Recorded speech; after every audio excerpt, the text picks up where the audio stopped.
ನಮಸ್ತೆ ಸ್ನೇಹಿತರೆ, ವಿಜಯ ನ್ಯೂಸ್ಗೆ ಸ್ವಾಗತ. ಕೆಆರ್ಎಸ್ ಪಕ್ಷದಿಂದ 31 ಜಿಲ್ಲೆಗಳಲ್ಲಿ ಬೈಕ್ ಜಾಥಾ. ಕರ್ನಾಟಕ ರಾಷ್ಟ್ರ ಸಮಿತಿ ಕೆಆರ್ಎಸ್ ಪಕ್ಷದಿಂದ ಕರ್ನಾಟಕಕ್ಕಾಗಿ ನಾವು ಎಂಬ ಬೈಕ್ ಜಾಥಾ ಮೂಲಕ 32 ದಿನಗಳ ಕಾಲ 3500 ಕಿಲೋಮೀಟರ್ ಸಂಚರಿಸಲಿದೆ. ಈ ಮೂಲಕ ಜನಪರ, ಪ್ರಾದೇಶಿಕ, ಪ್ರಾಮಾಣಿಕ, ಜನಪರ ರಾಜಕಾರಣಿಗಳು ಮಾಡುತ್ತಿರುವ ಕರ್ನಾಟಕ ರಾಷ್ಟ್ರ ಸಮಿತಿ ಕುರಿತು ಜಾಗೃತಿ ಮೂಡಿಸುವುದರ ಜೊತೆಗೆ ಮುಂದಿನ ಲೋಕಸಭಾ ಚುನಾವಣೆಗೆ ಸಿದ್ಧವಾಗಲು ಈ ಬೈಕ್ ಜಾಥಾ ನೆರವಾಗಲಿದೆ.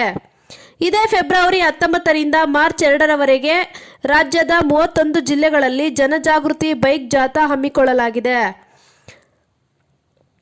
ಬೆಂಗಳೂರು ಗ್ರಾಮಾಂತರ ಜಿಲ್ಲೆ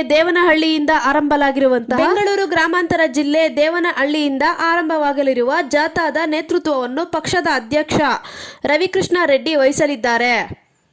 ಫೆಬ್ರವರಿ 19ರಿಂದ ಆರಂಭವಾಗಿ ಮಾರ್ಚ್ 2ರವರೆಗೆ ರಾಜ್ಯದ 31 ಜಿಲ್ಲೆಗಳಲ್ಲಿ ಸಂಚರಿಸಲಿದೆ. ಬೈಕ್ ಜಾಥಾ ದೇವನಹಳ್ಳಿಯಿಂದ ಫೆಬ್ರವರಿ 19ರಂದು ಆರಂಭಗೊಂಡಿದ್ದು, ನಂತರ ಚಿಕ್ಕಬಳ್ಳಾಪುರ, ಕೋಲಾರ ಜಿಲ್ಲೆ ಸೇರಿದಂತೆ 29 ಜಿಲ್ಲಾ ಕೇಂದ್ರಗಳು ಮತ್ತು 50 ತಾಲೂಕುಗಳು ಆಗಿ ಈ ದಿನ ಚಿಕ್ಕಬಳ್ಳಾಪುರ, ಶಿಡ್ಲಘಟ್ಟ, ಚಿಂತಾಮಣಿ, ಕೋಲಾರ ಟೋಟಲ್ ಆಗಿ 31 ಜಿಲ್ಲೆಯನ್ನು ಪ್ರವಾಸ ಇರುತ್ತದೆ.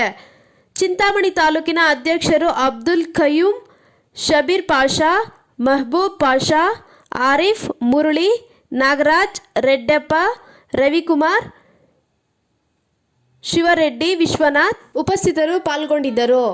ವಿಜಯ ನ್ಯೂಸ್, ಚಿಂತಾಮಣಿ.